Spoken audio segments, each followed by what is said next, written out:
of my classmate. For 12 years, grade school to high school, wishing me well. And I had a very, very nice conversation with Secretary Benher Abalos, which I would like to share one day.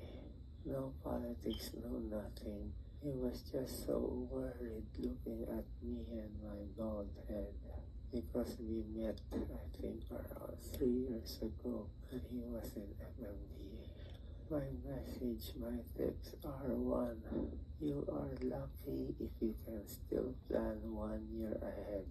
You can plan your vacation in the next 6 months. You can plan your children's party next year.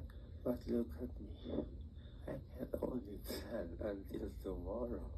At most, I will plan until 1 or so weeks, because I do not know if I will still be alive.